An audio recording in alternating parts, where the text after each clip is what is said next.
Se você pudesse listar a lista e os lugares mais importantes da sua vida, quais seriam os lugares que estariam em destaque?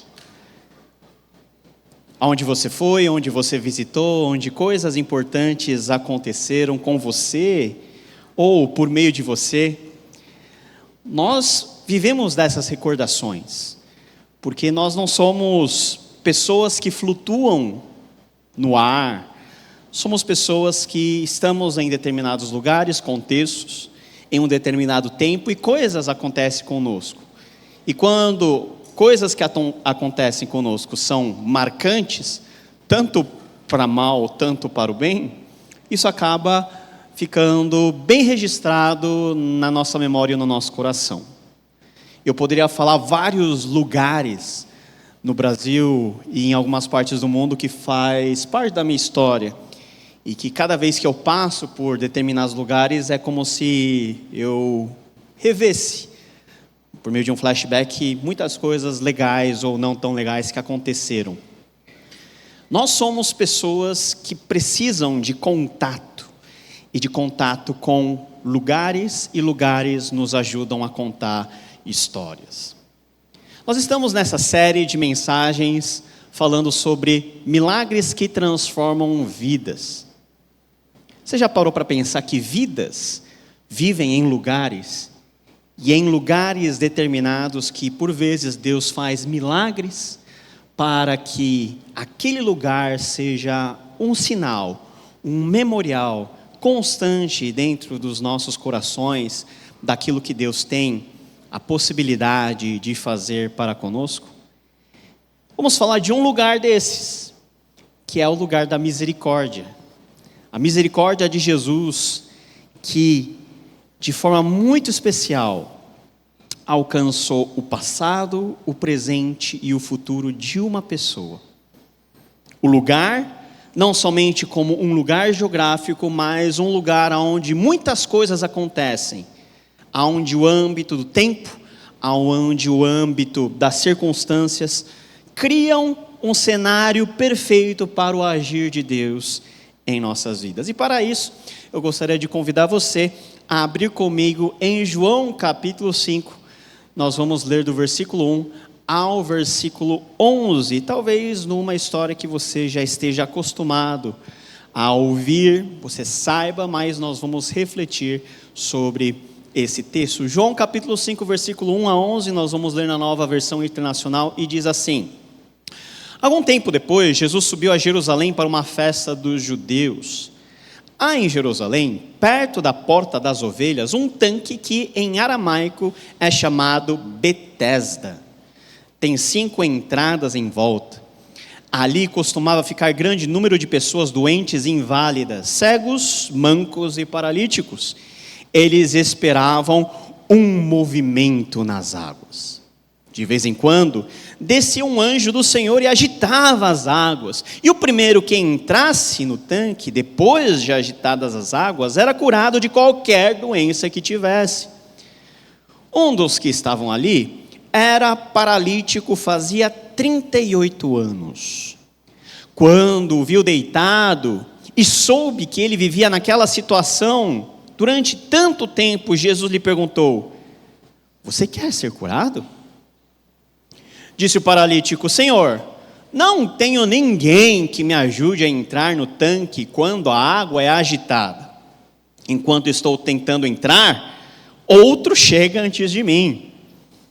Então Jesus disse: Levante-se, pegue a sua maca e ande.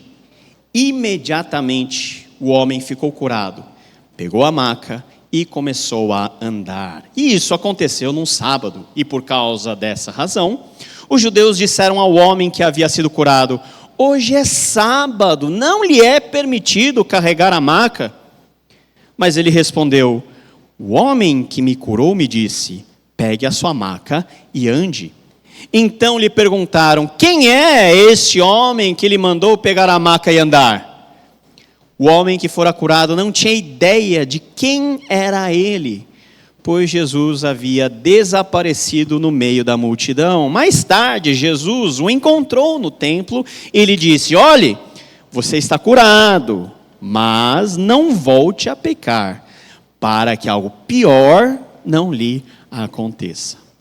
O homem foi contar aos judeus que fora Jesus quem o tinha curado. Amém. Senhor nosso Deus, essa é a tua palavra e pedimos que o Senhor reavive as letras dessa palavra em nossos corações.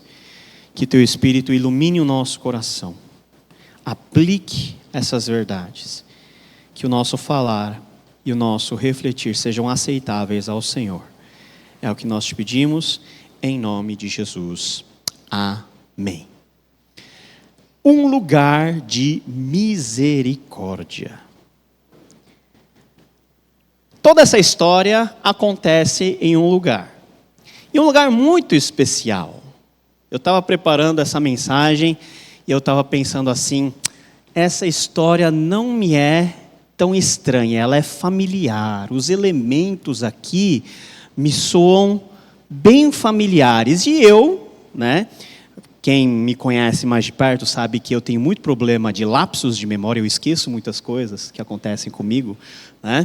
O pastor Rodrigo sabe mais da minha agenda do que eu mesmo, porque eu esqueço o que eu marquei.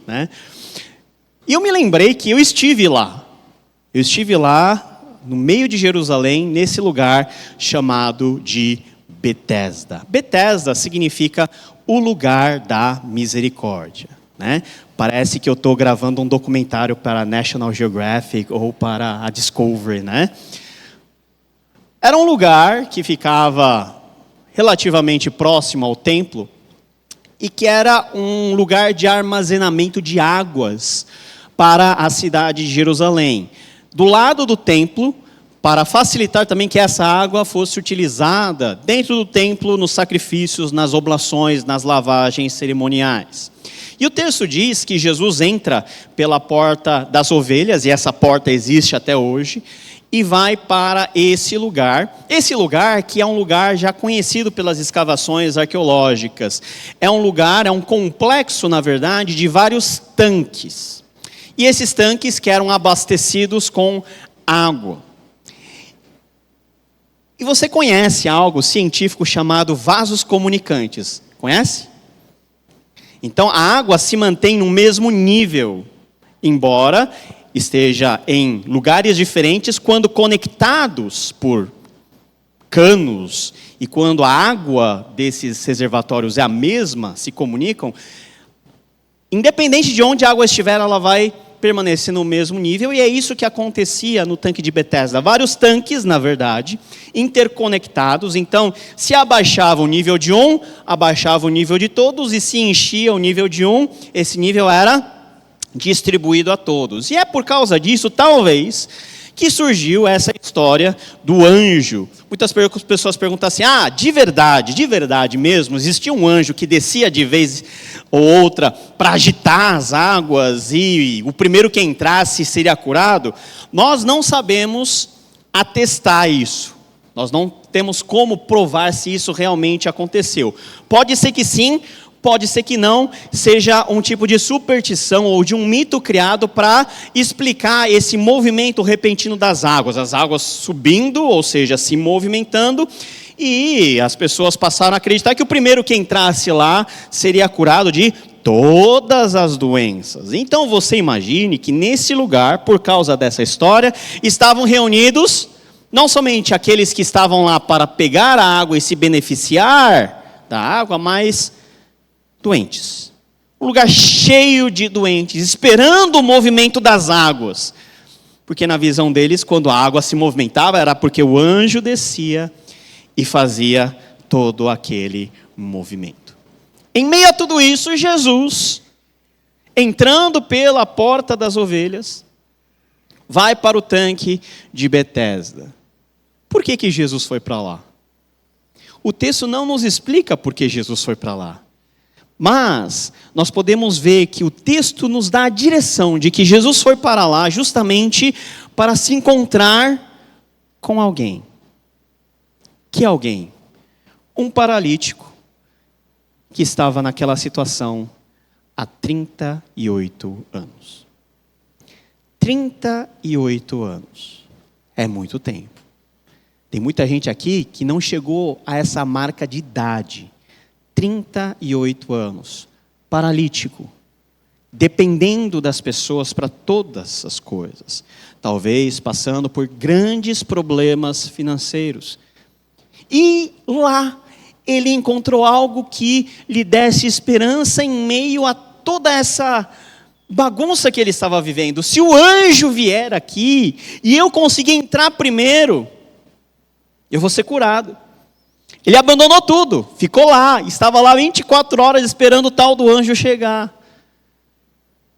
Uma vida destruída, uma vida aprisionada na sua condição de paralítico, mas também, talvez, na ilusão criada para alimentar e para acalentar o seu coração. E é esse que Jesus vem encontrar. Para fazer o quê? Para fazer um milagre. O texto nos aponta para como a misericórdia de Jesus alcança pessoas em lugares, transformando essas pessoas. E a história vai nos estabelecer uma linha lógica bem legal. Porque a primeira coisa que Deus faz, que Jesus faz em Cristo, que Jesus faz, é estender a sua misericórdia no passado, compadecendo-se das dores, especificamente daquele paralítico. Versículo 5, um dos que estavam ali era paralítico fazia 38 anos. Quando viu deitado e soube que ele vivia naquele estado durante tanto tempo, Jesus lhe perguntou: você quer ser curado? Veja que Jesus, ele faz as coisas de forma intencional. Vai ali, ele o vê deitado e ele escuta sobre a vida desse cara. 38 anos naquele estado. E Jesus se encaminha para aquele paralítico e faz uma pergunta um tanto que óbvia. Sabendo de tudo, sabendo que o paralítico estava lá para ser curado, Jesus chega e pergunta o quê? Você quer ser curado? Dependendo de como você ouve, pode ser uma pergunta até que soa um tom de deboche, ou pode parecer algo até que ofensivo. Como assim? Não, eu estou aqui porque eu quero beber água. Não, porque eu estou aqui porque eu estou tomando sol. Eu estou aqui porque não tem nada mais importante para mim fazer do que ficar esperando o anjo aqui, que não sei quando ele vai vir. E o que dá raiva é o quê? Que quando as águas se movimentam, vai lá outro e mergulha. Que coisa!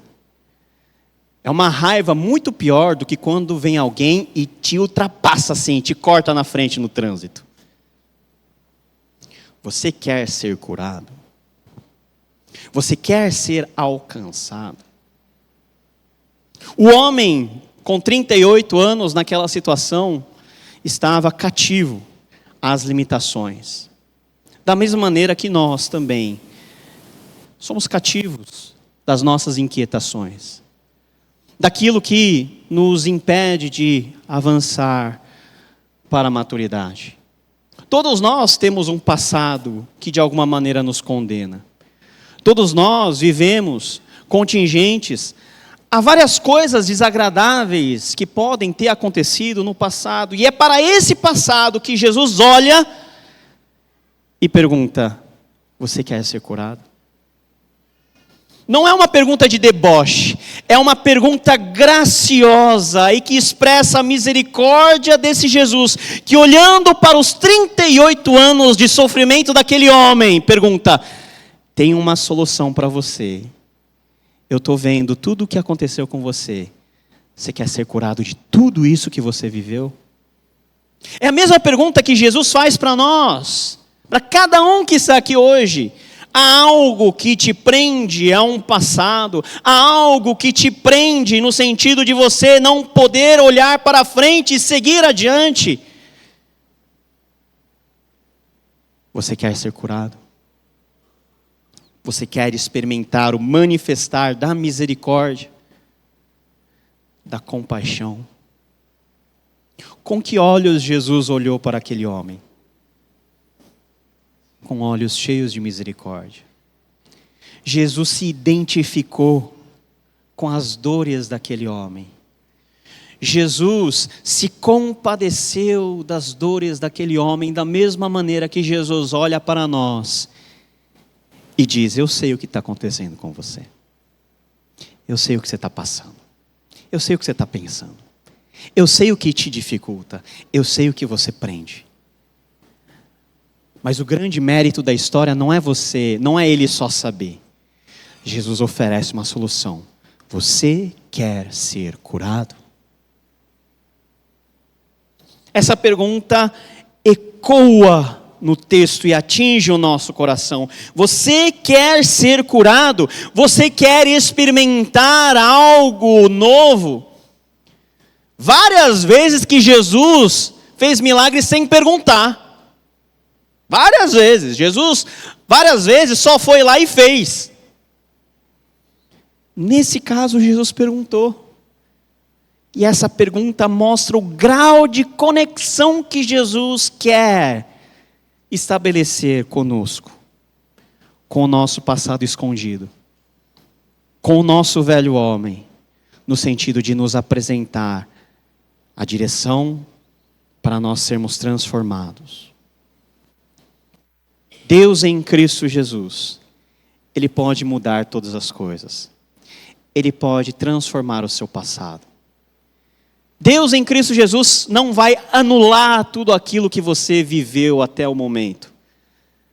Mas Deus em Cristo Jesus vai fazer com que aquelas experiências, muitas vezes doídas do passado, possam ser o apontamento necessário para a solução que só Ele pode nos oferecer. O seu passado também está nas mãos de Deus. E Cristo quer curar você daquilo que te prende, daquilo que já passou.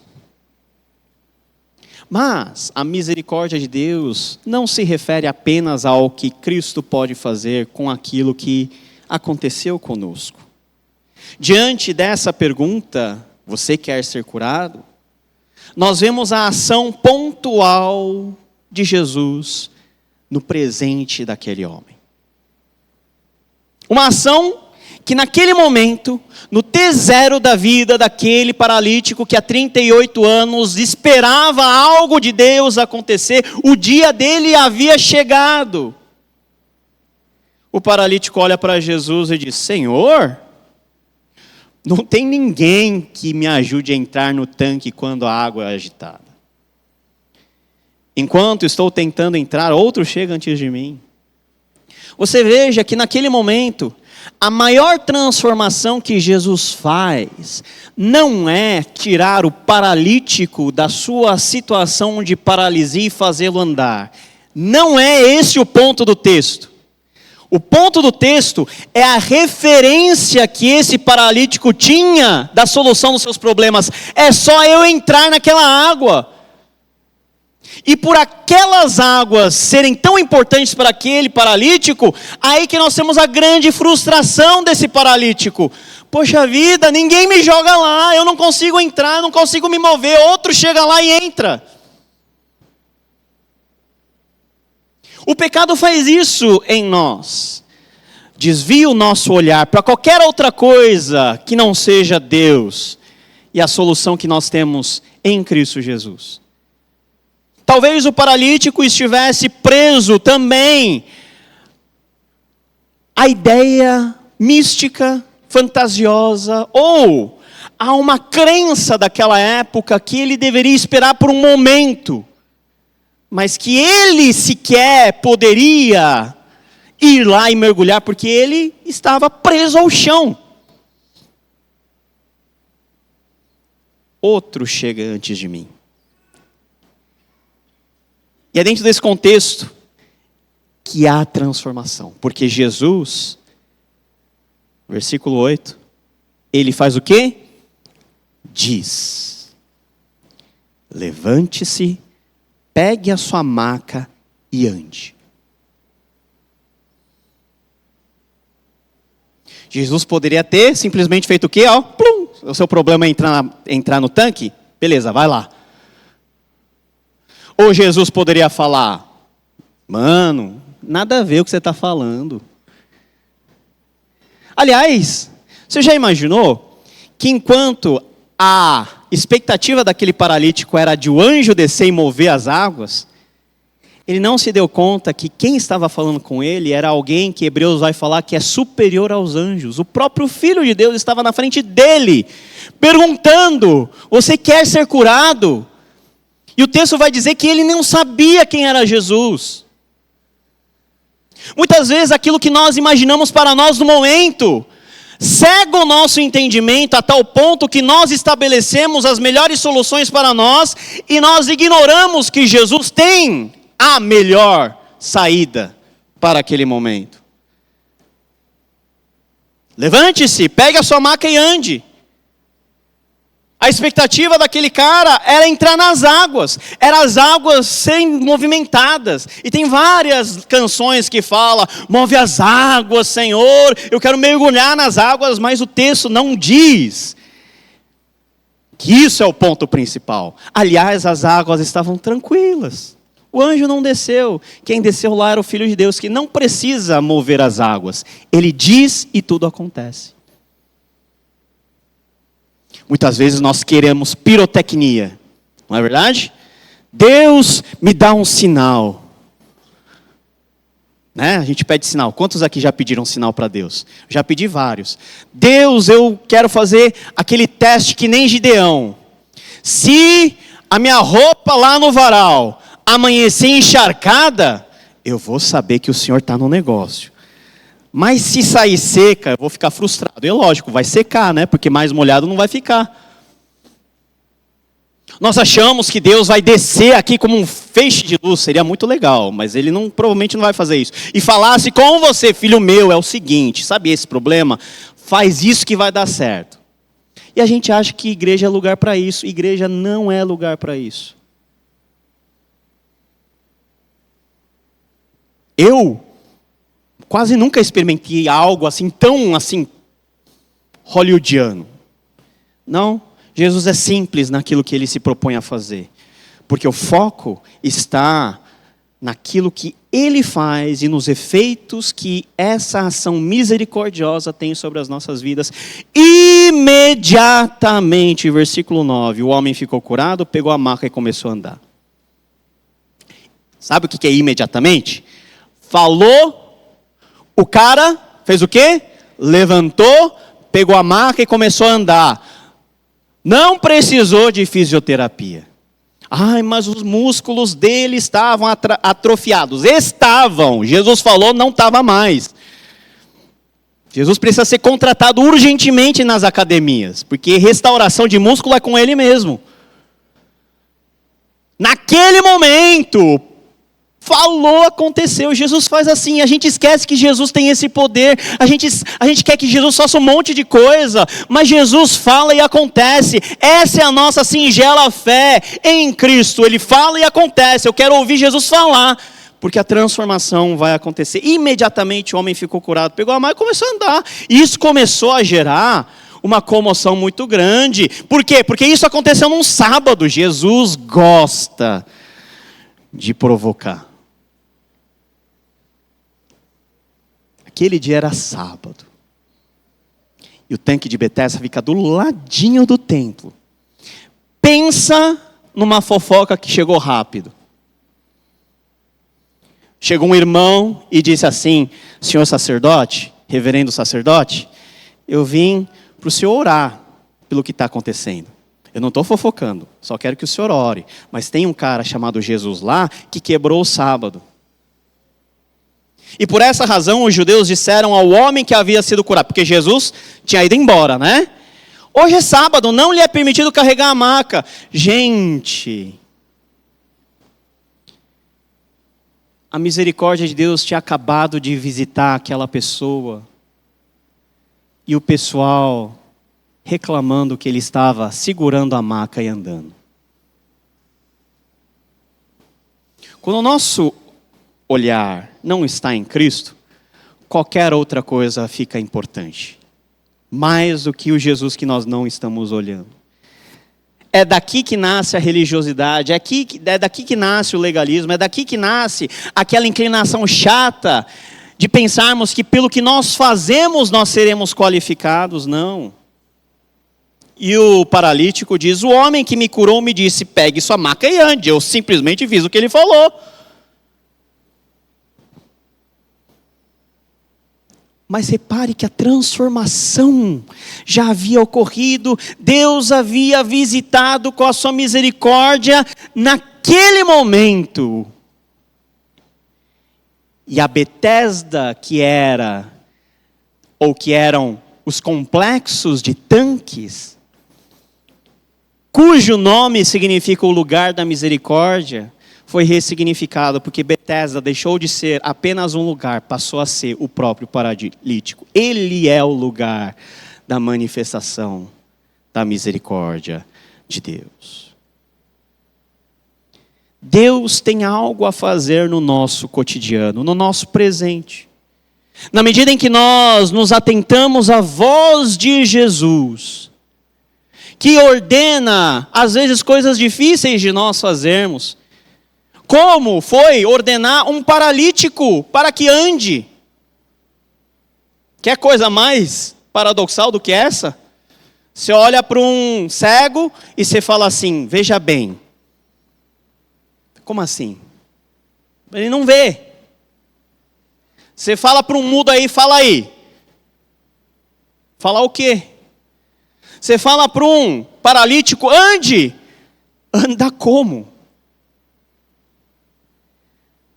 Mas essa palavra, simples, é a palavra que uma vez obedecida, é o poder de Deus a transformar as nossas vidas. A obediência é a recompensa. Em todos esses milagres você vai perceber que o milagre, o evento do milagre, é apenas um sinal para aquilo que realmente Deus quer fazer em nós e por meio de nós. É uma grande placa, olhe para cá. Mas o verdadeiro milagre não aconteceu nas pernas daquele paralítico, aconteceu onde? No seu coração. Milagre esse que também Deus quer operar em nós. Esse Deus que age no nosso presente para nos transformar, também é o Deus que age no futuro. Versículo 12, então perguntaram, quem é esse homem que lhe mandou pegar essa maca e andar? O homem que fora curado não tinha ideia de quem ele era, pois Jesus havia desaparecido no meio da multidão. Se tem algo que Jesus gosta de fazer, também era desaparecer. E aqui não é que ele virou fumaça, é que ele deu uma escapada sem ninguém perceber, foi embora, pegou o seu rumo. Né?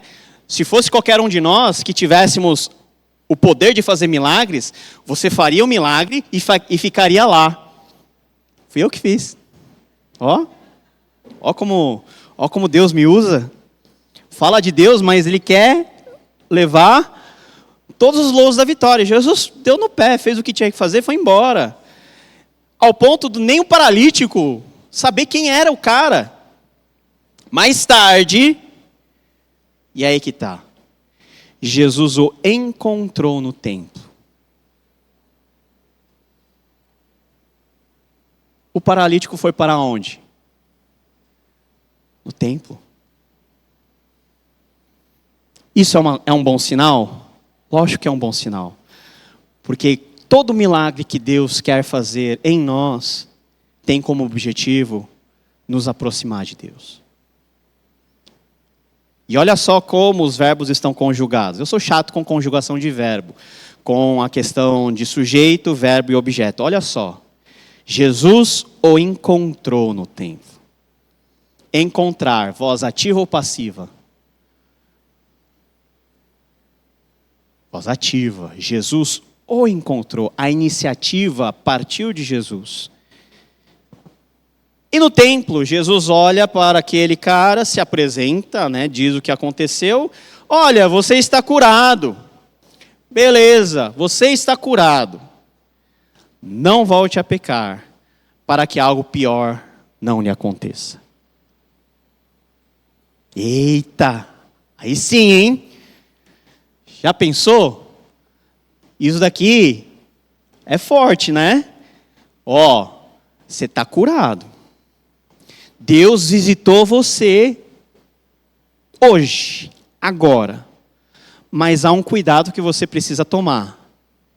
Não volte a pecar, para que algo pior não lhe aconteça. Esse Jesus que a gente acha, nossa, Jesus é meigo, Jesus é doce. Quando Jesus quer falar também palavras fortes, ele consegue. O homem que foi curado e que encontrou-se com Jesus no templo é advertido. Não peque. Porque aquilo que de misericórdia e de graça aconteceu na sua vida, você pode sabotar. Você pode colocar a perder. O grande responsável por todas as desgraças que acontecem na nossa vida, na verdade, tem nome e RG. É você mesmo. Sou eu mesmo. Embora nós experimentamos pontualmente, várias vezes, a misericórdia de Deus sendo aplicada às nossas vidas, nós sentimos o cuidado de Jesus, nós experimentamos às vezes milagres, curas físicas. Quantas curas aconteceram no nosso meio, que são reportadas diariamente lá nos nossos grupos de conexão, quantas portas se abriram, quantas pessoas foram abençoadas, o quanto a nossa igreja tem sido abençoada. Mas o convite das Escrituras é: não se acomode naquilo que Deus fez com você hoje, porque você pode colocar tudo a perder, porque nós, como pecadores, nós somos bons sabotadores do projeto de Deus. A nossa fidelidade, a nossa obediência, o nosso relacionamento com Deus, é isso que Deus quer ver por meio dos milagres que Ele faz. E aqui fica muito claro, porque se o milagre fosse o grande objetivo, Jesus teria falado: beleza, está tudo bem com você, nada vai te abalar, tudo o que você quiser você vai ter, etc. Não, Jesus dá uma palavra de aviso: ó, cuidado, não deixa a peteca cair. Seja fiel.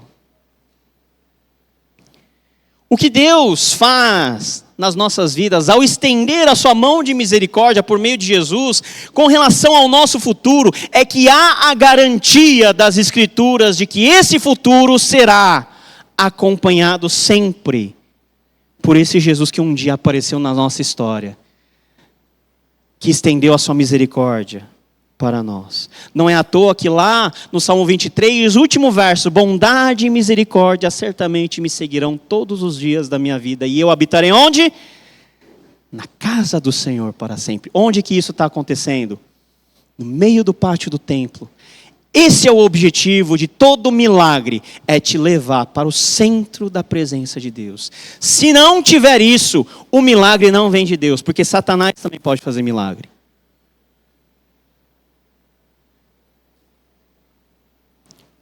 Deus, Ele quer, por meio de Cristo, nos acompanhar. E Deus, Ele quer não somente fazer uma obra em nós, mas nos usar como instrumentos. Veja como termina o trecho. O homem foi contar aos judeus que fora Jesus quem o tinha curado. O homem paralítico começou a falar, reconheceu que foi Jesus, foi ele, então eu vou dar satisfação. Eu vou falar quem fez isso.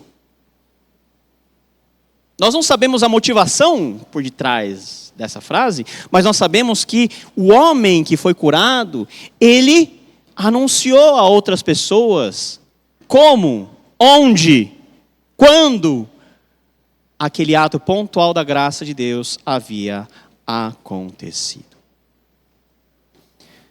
no passado, no presente, no futuro.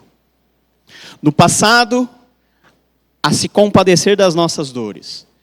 No presente, a nos transformar. E no futuro, a nos guiar e acompanhar. A misericórdia de Jesus sempre estará sobre nós. E aquilo que Deus quer fazer em nós e por meio de nós, Jesus te chama para sair da paralisia e dar um passo de fé em relação a Ele. Ouvir, obedecer. Porque Jesus não quer curar apenas o seu exterior, mas quer transformar aonde? O seu coração. Jesus, Ele opera o verdadeiro milagre, que não é apenas, no caso do texto, andar. Mas o verdadeiro milagre é o quê? Andar com Cristo. Betesda, o lugar da misericórdia. Com Jesus, nós não precisamos de piscina. Com Jesus, nós não precisamos de lugar físico. Porque o lugar da misericórdia é o seu coração. É a sua vida.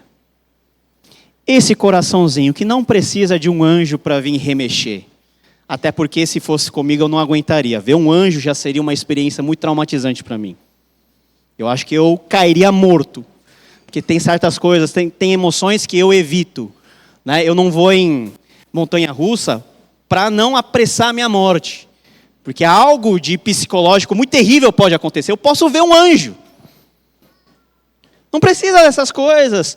Ouve. Só de ouvir sua voz. Só de ouvir a tua voz. A voz de Jesus nos basta.